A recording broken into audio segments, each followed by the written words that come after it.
बिस्मिल्लाहिर्रहमानिर्रहीम। खातिन हज़रात, मैं हूँ अख्तर अब्बास और आप सबको मेरा सलाम पहुँचे।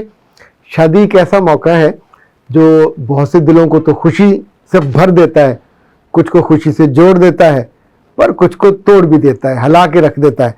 राबिया रहमान ने एक मुख्तलिफ सी कैफियत का इजहार किया। वो कहते हैं कि सर मैं क्या करूँ, शादी जितनी खुशी से की थी और जितनी मैं पूरे एतमाद थी, शादी के बाद मेरा एतमाद ज़ीरो हो गया और सूरत यह है कि मुझसे कोई बात एक्सप्लेन नहीं होती और मैं अपनी सच्चाई को पेश करने की बजाय रोने लग जाती हूँ और पता नहीं सामने वाला मेरी बात समझेगा कि नहीं समझेगा। मुझे अपने आप पे रोना आ जाता है और कभी कभी मैं कांपने लग जाती हूँ। प्लीज़ इस पे कोई वीडियो बनाइए, मुझे क्या हो गया है, मुझे क्या करना चाहिए, मैं क्या करूँ। और मुझे लगता है कि मैं नफ्सियाती होती जा रही हूँ और हर वक्त ऐसा ही सोचती रहती हूँ। प्यारे बच्चे, ना तो आप नफ्सियाती हो, ना नफ्सियाती मरीज हो, ना आपको कुछ हो रहा है, ना आपको कुछ हुआ है, बस थोड़ा सा डर गए हो। ये जो आपकी दोस्तें और रिश्तेदार और इज़्ज़ा कारब हैं, अल्लाह इनका भला करे। वैसे कहना तो मैं ये चाहता हूँ कि अल्लाह इनके कान खींचे। ये शादी के मौके पे इतना डराती हैं अपनी बहनों को और अपनी दोस्तों को, लगता है जैसे आदमखोरों के देश में जा रही है। हर सास, हर ससुर, हर मियाँ आदमखोर नहीं होता, ना उनके सींग होते और ना वो सींग निकाले और आंखें लाल किए आदम बो करते फिर रहे होते। नॉर्मल लोग होते हैं आप जैसे। अच्छा, अब सूरत ये है, हम नए स्कूल में जाके एडजस्ट हो जाते हैं, कुछ दिन दिक्कत होती है। नए कॉलेज में जाके, नई यूनिवर्सिटी में जाके, बिल्कुल नई जगह पे, नए हॉस्टल में जाके, उस कमरे में 6-7 साल लड़कियों के साथ एडजस्ट हो जाते कि जो लड़कियां अपने कमरे में सगी बहन को नहीं आने देती थी। आई डोंट लाइक तुम्हारे कपड़े, तुम्हारे जूते, तुम्हारे सॉक्स, तुम नई चीज़ों को मतलब इतने नखरे होते हैं। पर एक वक्त आता है जब आपको अकल आ जाती है, जब आपको फहम, तदब्बर और दानाई आ जाती है कि मुझे जीना है, मुझे रहना है, अकोमोडेट करना है। अच्छा, ये कैफियत किसी डर की वजह से नहीं होती। हॉस्टल का सुपरिंटेंडेंट या यूनिवर्सिटी का वाइस चांसलर को डंडा लेके या बाहर तोपे नहीं लगी होती। आपका दिल है, आपका दिमाग है जो आपसे सही फैसले करवाता है।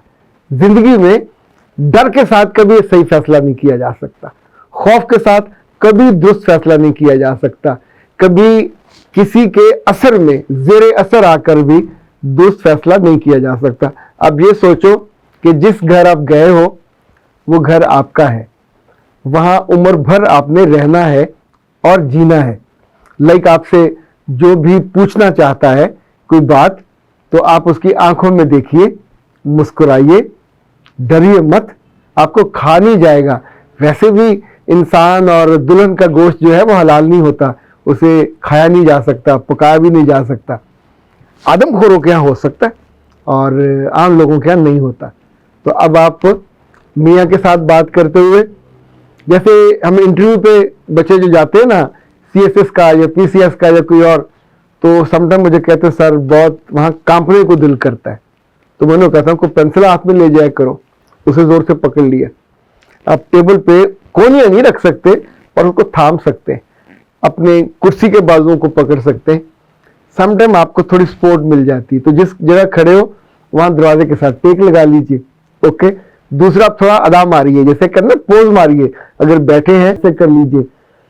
अब्बा मुखातिब कर रही है तो मुअद्दब होके एक दफा उनकी तरफ देखिए, उनकी आंखों में क्या खून उतरा हुआ है या सिंपली आपसे बात पूछ रही है। तो फिर कोई इजाफा किए बिना, कोई कमी बेशी किए बिना जो फैक्ट है उनको बता दीजिए। तुम्हारे मियाँ नाश्ता किया? अब इसमें डरने वाली क्या बात है। कह दें सुबह उनको जल्दी थी तो वो कह रहे थे मैं दफ्तर जाके कर लूँगा, मैं तो उठ के बैठ गई थी, चीज़ें तैयार थी, लेकिन वो चले गए। अब वो आपको डांट भी सकती हैं और आपकी इस वजाहत के बाद मामला ख़त्म भी हो सकता है। इसी तौर पे अगले रोज़ कभी मियाँ कुछ कहने लगे तो आप कह दीजिए कल अम्मा ने मुझे इस बात पे मेरे कान खींचे थे। अच्छा, ये शिकायत मत कीजिएगा, अम्मा ने मेरे कान खींचे थे कि मेरे बेटे को नाश्ता क्यों नहीं दिया। तो अब आपने उसकी तरफ देखा, आपका कंसर्न ट्रांसफॉर्म नहीं हुआ, ट्रांसमिट हुआ, उसका गया। She has the concern. मोहब्बत, خوف کے اوپر بیٹھ کے مضبوط ہو جاتی ہے. خوف آپ کے اوپر بیٹھ جائے تو آپ کا دم گھٹ جاتا ہے.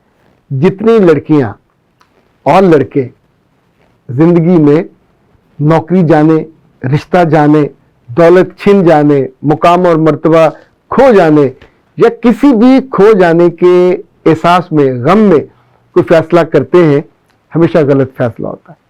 فیصلے کرنے چاہیے اعتماد کے ساتھ, فیصلے کرنے چاہیے پورے یقین کے ساتھ. اچھا ایمان کیا ہے؟ ایمان یقین ہے. ایمان میں کوئی بے یقینی نہیں ہوتی. نومیدی کیا ہے؟ وہ ایمان کا الٹ ہے. مایوسی کیا ہے؟ گناہ ہے. نومیدی بھی گناہ ہے. جہاں رب ہے, رب کی محبت ہے, وہاں یقین ہوگا. اللہ نے آپ کو نماز پڑھنے کی توفیق دی ہے, سجدے میں جائیے, ماتھا رگڑیے اور کہیے سر آپ نے ہمیشہ مجھے عزت سے رکھا, محبت سے رکھا, ان لوگوں کے دل میرے لیے محبت سے بھر دے. اور میں آپ کو یقین دلاتا ہوں اس دعا کی قبولیت یہ ہوتی ہے کہ صبح جس کے چہرے پہ آپ کی نظر پڑتی ہے وہ آپ کو مسکرا کے دیکھتا ہے. ہم تو دعا ہی نہیں مانگتے, ہمیں یہ بھی نہیں پتا ہوتا کہ اللہ سے کیا مانگنا. اللہ کے رسول صلی اللہ علیہ وسلم نے 2 چیزیں سکھائیں.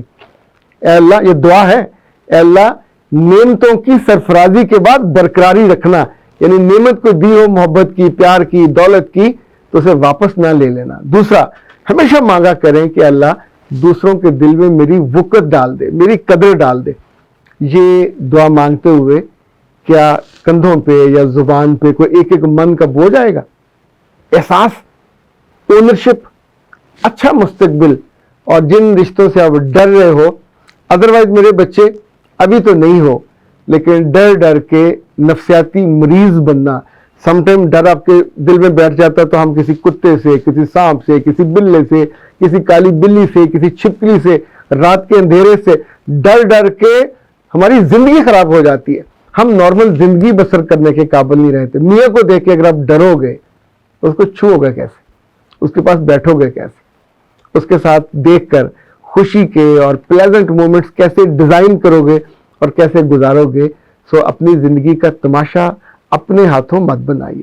آپ کی زندگی کا کوئی اور تماشا بنانے لگے تو میں آپ کو راز کی بات بتاؤں, یہ جو ٹچ ہے نا ہاتھ کا, ساس کوئی پوچھے جواب دیجئے, پھر پاس جا کے بیٹھ جائیے, موضوع بدل دیجئے اور ساس سے کہیے اماں جی آج پلیز مجھے کوئی میٹھا سکھا دیں اچھا سا, جو آپ کو بھی پسند ہو, اور اپنے میاں کا نام لیجئے, ان کو بھی پسند ہو. یعنی گھر میں جو امپورٹنٹ ہے, آپ کے گھر نند امپورٹنٹ ہے, باقی لوگ ان کا نام لیجئے کہ میں ان کے لیے یہ کرنا چاہتی ہوں. Show your concern. جب آپ کا کنسرن زندہ ہوگا تو آپ کے آس پاس کی جو محبتیں ہیں, جو سوئی ہوتی ہیں, ایسے مرجھائی ہوتی ہیں, وہ بھی ایسے لہلہانے لگیں گی کہ ڈر آپ کی زندگی سے رخصت ہو جائے گا. ایک بات یاد رکھیے گا, یہ جو پام کے درخت ہوتے ہیں نا, ان کے پتے جب لہراتے ہیں بہت اچھے لگتے ہیں. جب خوشبودار پودوں کے پتے اور پھول لہراتے ہیں تو صرف اچھے نہیں لگتے, ان کی خوشبو بھی آتی ہے. ہماری زندگی میں رشتے, واقعات, یہ سب آپس میں جڑے ہوئے ہوتے ہیں پتوں اور پھولوں کی طرح. ہم ان کو اگر محسوس کرنے لگے کہ کانٹے ہی کانٹے ہیں تو ہمیں پتے نظر آنا بند ہو جائیں گے, ہمیں پھول نظر آنا بند ہو جائیں گے, پھل نظر آنا بھی بند ہو جائیں گے, صرف کانٹا ہی نظر آئے گا. تو اپنے دیکھنے کا جو لینس ہے اس کو بدلیے. اپنی آنکھوں میں سے کالی اینک اتار دیجیے, سیدھی سیدھی 6x6 والی اینک لگائیے اور اپنے آپ کو زیرو مت فیل کیجیے. اپنے کانفیڈنس کو بحال کیجیے. اگر نہیں بحال ہوتا تو مجھے بتائیے, ہم آپ کو کوئی انجیکشن دیں گے جو کانفیڈنس آپ کا بحال کر دے گا. یہ انجیکشن ایک کورس کی صورت میں ہے اور انشاءاللہ آپ کو وہ تگڑا کر دے گا, مضبوطی سے لوگوں سے اچھی ڈیلنگ کے لیے آپ تیار ہو جائیں. تو اے میری بچی, نہ رونا ہے, نہ ڈرنا ہے, نہ کانپنا ہے, نہ اپنے آپ کو انڈر کانفیڈنٹ شو کرانا ہے, اور نہ ہی کسی جواب دیتے ہوئے لرزنا ہے. اپنی آنکھوں کو, اپنے ہونٹوں کو اور اپنے ہاتھوں کو تگڑا رکھنا ہے. کوئی آپ کو اس گھر سے نہیں نکال سکتا, کوئی آپ کو ان دلوں سے بھی نہیں نکال سکتا, اور کوئی آپ کو کمتر ثابت بھی نہیں کر سکتا. اور آپ یہ کام خود مت کیجیے گا. اختر عباس کو دیجیے اجازت. السلام علیکم.